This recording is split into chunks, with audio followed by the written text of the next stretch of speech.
rail theft. In addition to that, I want to focus on the message today of partnership in action. Union Pacific put out a call to action with our public partners, law enforcement partners at LAPD, LA County Sheriff's Office, and CHP, and they were the first to respond. We worked directly with the governor's office as this issue continued to increase, and they were the first ones to offer their services and drive solutions and ideas to a three-pronged approach focused on police, law enforcement, technology, infrastructure solutions, and criminal justice. All of that combined is what's going to help us move forward on this issue. And again, if there's one thing I want to leave you with today, it's the focus of partnership in action.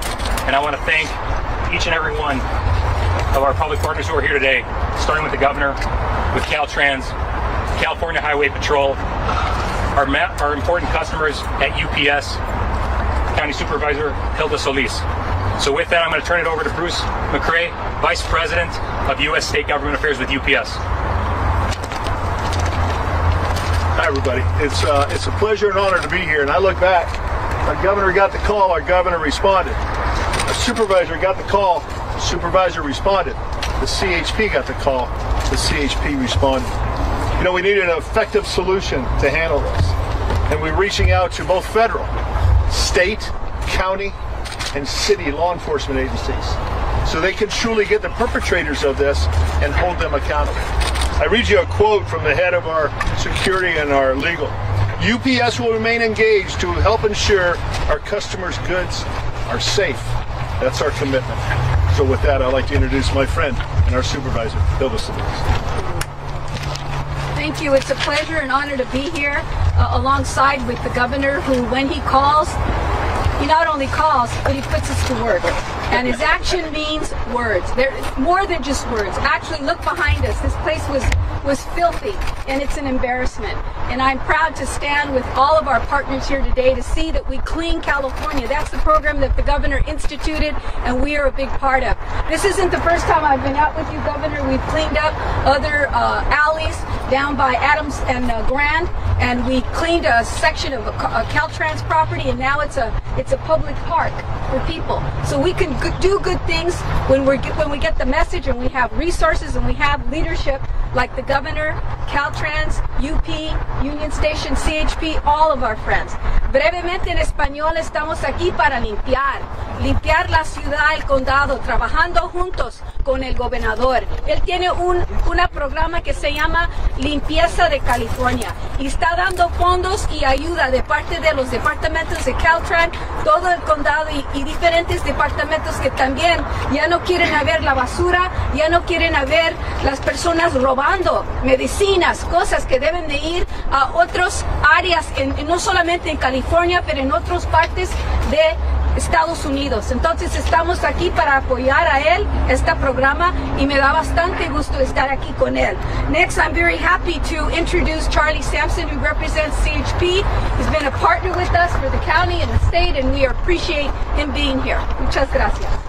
Thank you, man. First of all, I'd like to thank Union Pacific on that coin when he said partnership in action, because that's exactly what it is. I couldn't have said it better. And the leadership of the governor, I've been fortunate to be a part of his support to public safety up and down the state. I just got back from the Bay Area where I spent the last year and a half, and he's done some tremendous work with the local agencies up there, and then he's bringing it down here, and I get to see it firsthand with this partnership with Union Pacific and our allied partners as we're going forward to police some of the issues that we're having here with the thefts. We're looking at it multiple layers. We're looking at it from an investigative background. We're looking at it from a policing background.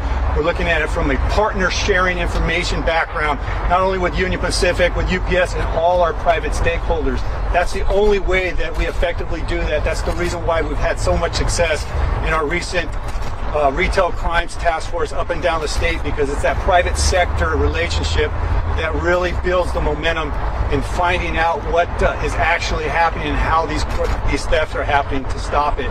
So I'm excited about this. I was excited about the programs in the Bay Area. I'm excited about this program. I'm looking forward to seeing what it looks like going forward. Thank you. Good afternoon, everybody. Thanks for taking the time to be here. First of all, I want to start off in thanking our CalTrans team. There are more than 50 men and women in orange vests that have been out here all morning since 6 o'clock this morning in partnership with UPS to help clean up this right-of-way that you see out here today. So a major thanks to our CalTrans team, the men and women wearing orange vests. I call them our ambassadors because at CalTrans, those are the first people that you will run into. Next, I want to thank Adrian and the folks at UP and UPS as well. Bruce, thanks for being here. I appreciate the partnership, as you mentioned, and action. Thanks for allowing us to be a part of it, to help make a difference, here. Supervisor Halus, thank you as well for the continued partnership and all the work. Charlie at CHP, you and the commissioner, you guys and your team, you guys have always been there right alongside us to make sure we can help get things done for the people of the state. But just as important, a major thanks to the governor for all the work that he's doing across the state in many avenues, but in particular, this particular issue. Clean California is an initiative that he started just 8 or 9 months ago. And he's been pushing us at CalTrans to see how we can take this effort to the next level. Look, it's a $1.1 billion multi-year initiative to transform the right-of-way and the public spaces and spaces like this across the state. To date, more than 5,600 tons since the program has started. More than 5,600 tons of debris and trash and litter has been moved. You're wondering what that means? Roughly 103 Olympic-sized swimming pools. That's how much litter CalTrans, our team, has been involved in moving just since the Clean California program has started. We've hired more than 500 people, 250 people right here in the LA area alone. Some of those 250 people are some of the 50 people, men and women that you see out here today. There's a lot more work to be done. We still have a lot of spaces across the state that we need to address, and we at CalTrans, we're going to be all over it. But the other part that the governor has been leading the way on for the country is the supply chain challenge that we've had. As UP and UPS has been working on all the shippers to move goods across the state of California and to move goods to other parts of the country, the governor's asked us, CalSTA, to step up and be a part of the solutions to address this backlog. And if we continue to have issues like this, that backlog is going to continue to exist. Till to date, we have given nearly 50 permits to shippers to do additional loading on their trucks, up to 88,000 pounds of loading on their trucks, so they can get goods quicker from the ships and ports that are backed up. And we'll continue our efforts to partner with shippers and movers across the state to alleviate that backlog on the supply chain. So I just want to thank the governor again for his leadership, not sitting back and taking action with an issue like this, Clean California, the supply chain challenge issue. His leadership has been absolutely stellar to help us get to where we need to get to. So with that, please welcome the governor of our great state, Governor Gavin Newsom. Thank you. Let me thank everybody behind me, but as Toke said, let me in particular thank all the men and women in orange and yellow for their outstanding work and for moving quickly. I mean, just it was less than 48 hours ago, we said we're coming down, let's set this thing up. We had all the lawyers say, well, hold on, it's not your property. If you get injured, I mean, every conceivable thing that makes you frustrated and crazy about government bureaucracy was at play, but everybody worked together. They worked through those issues. We got this memorandum of understanding, and we created a new framework of understanding about our mutual responsibility to address what the hell's going on here. And I say that with emphasis. I see what you see, I see what you've been covering, I see what everybody's seen, asking myself what the hell is going on. We look like a third world country, these images, the drone images that were on the nightly news, day in and day out. Some networks weaponizing them for their own, political agenda, and others just reporting the damn news fairly and appropriately. And all I can say is we need, all of us, to recognize our collective and individual responsibility to do more and start supporting one another and address these issues. And so I'm very grateful that Adrian's here and his team and some of the folks back from Omaha came out, Union Pacific, which I'm grateful they took the time to be here. I'm very grateful to our incredible partnership with UPS and Bruce's remarkable leadership. You heard from Hilda Solis. She immediately dropped everything, came out here, said, hey, the county needs to be more supportive of these efforts, more collaborative. We pointed out, as an example, one of the county-owned buildings right behind us that's abandoned, what we can do to secure that, what we can do with the encampments around here, how we can get the fencing fixed here, how we can support the efforts, UP and others, to get more trespassing technology here, to provide more collaborative intelligence data gathering as it relates to what's going on cross-jurisdictionally as it relates to movement and criminal activity. And just mark my words, this is not one-off. This is organized theft. These are organized gangs of people that are coming out, and forgive me for saying gangs. I know that's not a pejorative. They're organized groups of folks that move from site to site. When there's more attention, a bright light on one site, they move to the next site. A lot of these folks are arrested as if they're individuals that are not connected to the whole. And we need to change that. And that's why I'm particularly grateful that Chief Sampson's here with our organized retail theft task force to create a new construct of understanding about how organized these groups actually are. And to share that information in real time so that we can hold people to account. Not just arrest folks, though we must, but do the investigation work. That's the hard work. It's not just arrest and walk away. You've got to do the work and then present the case and see folks prosecuted and see their lives turned around. But there's nothing, we're not condoning this behavior. There's nothing acceptable about this behavior.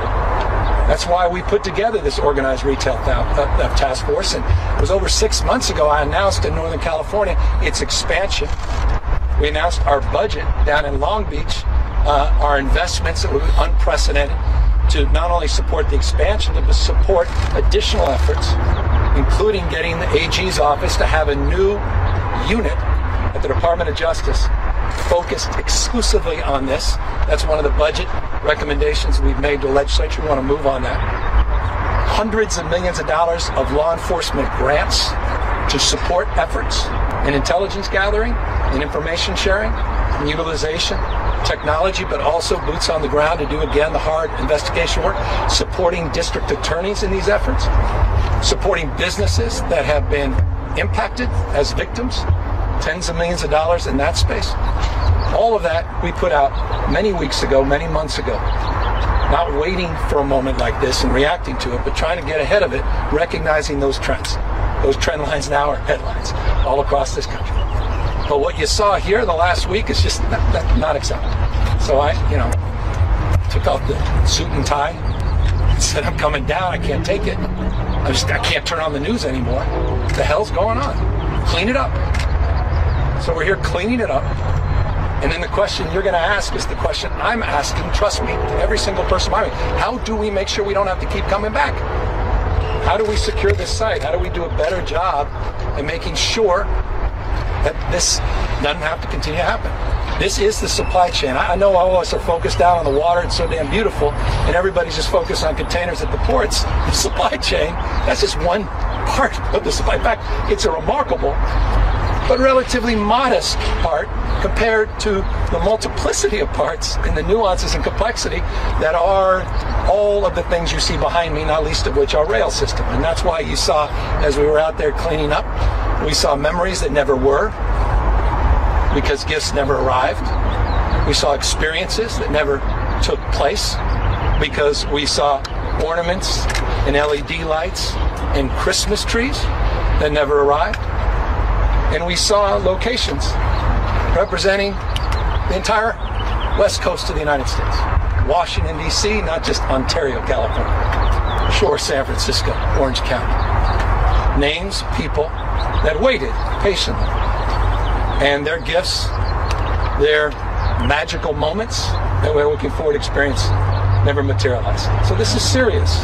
And so we're here with a seriousness of purpose to acknowledge that this is unacceptable, to acknowledge we have to do a better job collaborating across jurisdictions, private, public jurisdictions across the spectrum, to provide more resources and a more resourceful mindset to organize those efforts in a deliberate manner to hold ourselves to a high level of accountability and transparency in the process and keep you up to speed on what we're doing so we don't have to all come back out here for a show where everybody's finally cleaning up this mess you've been covering the last 10 days.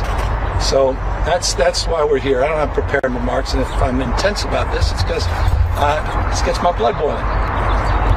And so I'm I know some of you may want to go to who's to blame. I'm not. If you're going to go there, you can press me.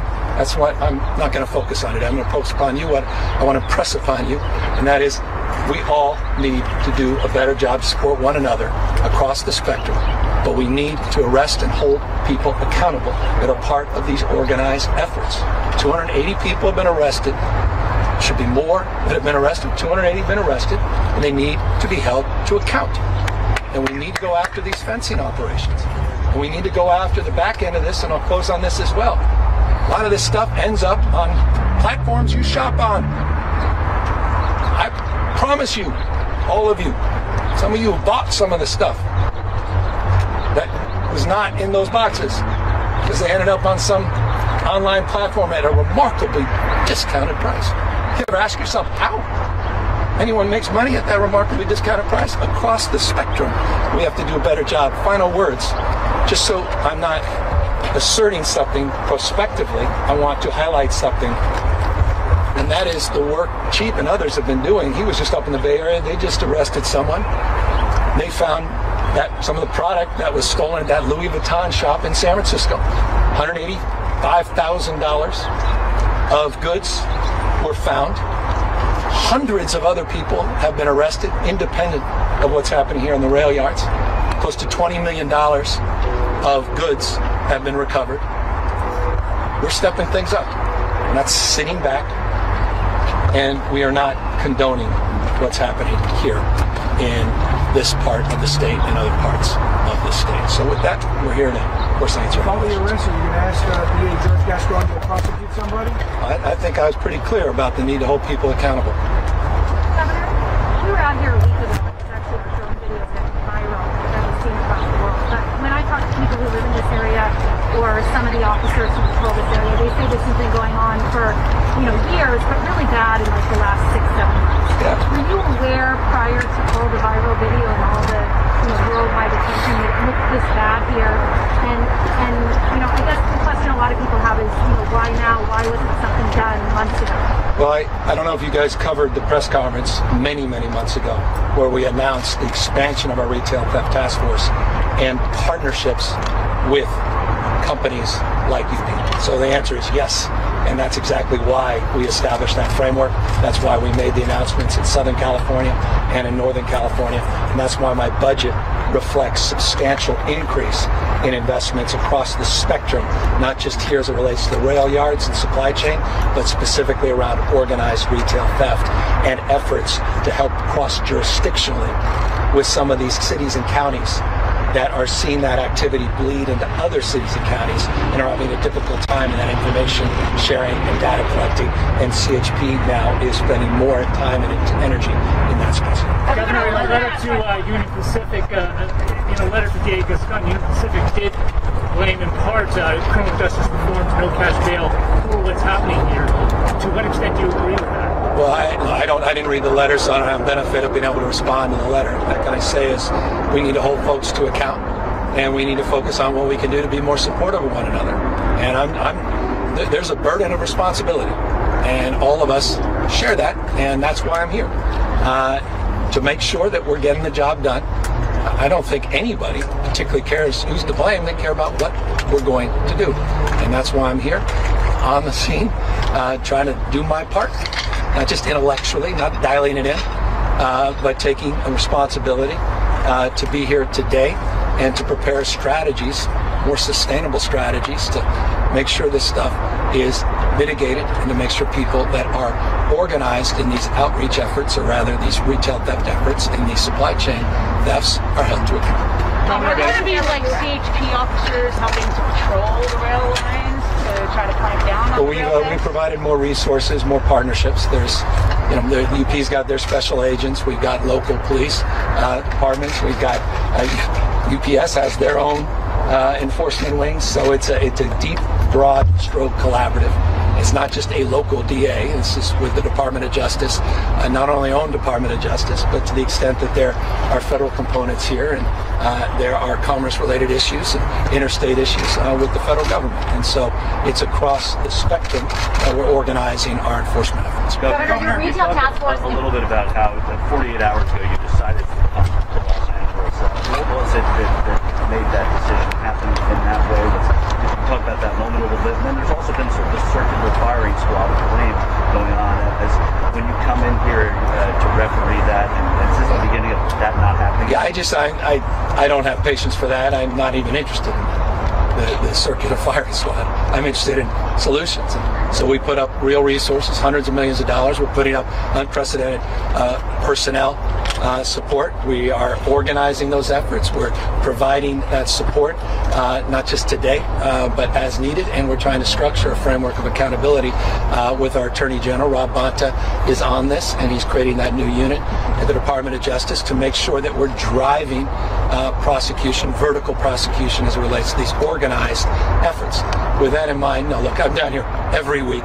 Many of you know that. And consistently cleaning up encampments. Many of you have been there. I recognize a number of familiar faces. And so that's not unique. But my frustration with this in particular is the images look like a third world country. And it just made me think, why were you back 2 days later and it still looked like that? And then 3 days later, I'm like, okay, I mean, why isn't this cleaned up? And so that's why we came down. And a lot of that work was underway. And I'm grateful for that. But it wasn't done. And so we got to finish that job. Don't run the 90-yard dash. We still have a lot more work to do. I get it. And you will come back. And you'll say, the governor was here just a few days ago and live at 9 o'clock tonight. Our investigative team will follow up. And and there may be those moments. And so you can run this tape of me 10 o'clock. Here we are promoting. Because not my first rodeo. I get it. It's a whack-a-mole component. You got to stay on top of it. So I don't want to overpromise, as you suggest. Been for years and years and years. These things have been going years. I got here 3 years, years and years, and they happen all across the country. And by the way, all across the country, all across the country are those reforms that people are identifying as the reason. It was so easy. I mean, we all want the simple reason, but it's much more complex than it appears when you look at the facts. And the facts require a comprehensive strategy and accountability across the spectrum, and that's what we're offering. You mentioned 280 arrests. Do you have information on how many of those people were? Maybe 289, as you hear the sirens behind me. I don't know the details of the arrest. That's not my. That's the police department, local, and some of the county. The arrest number, not the charging number. I don't know. I know of the number of people arrested. I don't know in the process of prosecution where folks are. I don't know exactly where the prosecution is. And that's something with respect a governor should be careful about as it relates to the arrest, all the support and investigation that needs to be done independently and possibly and appropriately, and to make sure that any prosecution takes place is appropriate. So and I'm not arguing for ready, fire, aim. I'm arguing for ready, aim, fire. Just to clarify, are you announcing something new today, or you're saying this is an expansion of your group? Well, I'm highlighting a budget that I announced just a few days ago, $255 million for local law enforcement competitive grants. I'm announcing what I announced just a few days ago in the budget, a new unit being created, Department of Justice, the state level, for vertical prosecution to support the efforts to go after these organized retail thefts, units, gangs, whatever. I mean, again, forgive me, that word is loaded. But to go after these organized fencing operations. We also put together a victims fund. We also put a number of other supports, including support for district attorneys for cross-jurisdictional work. And so all that we're highlighting today. We're highlighting the fact that we are working more collaboratively, turning the page in terms of the approach we've taken in the past, because we recognize we need each other in terms of organizing a framework to support our efforts to hold folks to account and to secure these sites more appropriately for the long haul. And we're just here to acknowledge what all of us recognize is that this is unacceptable. Governor, your retail task force involves the CHP. So are you having CHP officers get involved in this specific area? Will they be helping to patrol? Will they be helping to Well, the chief could talk about that. Investigate and present the cases? Are you We've putting more expanded. resources? Why don't we have the CHP answer all your questions?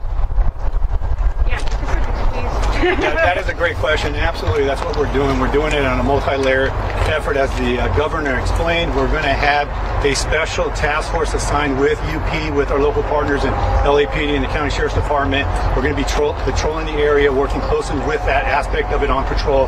We're also going to be looking at it from an investigative perspective. We're looking at it from our retail organized crime task force and their relationships with the private sector and the same agencies I mentioned, working investigations in the complex arena where they're organized. Here we're looking for the presentable side in policing. When we come down here, looking for the in-view patrolling, making sure that the citizens that live around here are supportive of our efforts and making sure that we perform the duties that we're required to do down here legally, humanely, and with as much care as possible on the policing side of it. But we have a lot of different options available to us, and it's a growing task force. It's going to start immediately right now. We've already assigned the personnel for it and the commander that's going to oversee it, and it's going to be a full-time effort going forward with UP for a 90-day to 100-day periods to reevaluate it at that point, to looking at what our efforts have determined and what they actually have provided and produced at the back end, and working, of course, with the private sector stakeholders. And that's probably the most important part that is unique to law enforcement. For the most part, law enforcement has worked with our own agencies and other agencies, and this one we're really relying on the private sector. They have as the governor said, a massive law enforcement component that are assigned to many of these organizations that are a wealth of information that provide us significant leads. And we're going to utilize that as well on the organized side. This is a new focus. This is a new development, or you have already been the Retail Crimes Task Force has been doing that now for the better part of a year and a half here in Los Angeles. They've been very successful on many fronts, working with Union Pacific in the past on certain thefts, working with our cargo theft task force down in the South Bay, working with different components within the theft of product here that we find out in the gray market, whether it's a fencing location or on, as the governor mentioned, the platforms that we purchase all the stuff on, working backwards from there. They've been doing that consistently for the last year and a half. Now they're going to be building in a partnership with the uniform side and the patrol side efforts in cleaning up the actual theft at the point of rest when it comes to the rail yard here, the exchange of goods. Last question coming up. Will LAPD and the Sheriff's Department also be in partnership with this? And if so, why aren't they here with us? We are working with them right now on the investigative side of this investigation. We are reaching out to them to meet with them, to be a part of this on the patrol side of it. But they are absolutely been a partner with us in the investigative side for the better part of a couple months, working on several good organized retail theft cases. So last question over here, on the ground here. Because when we first called LAPD like last week, they said we only caught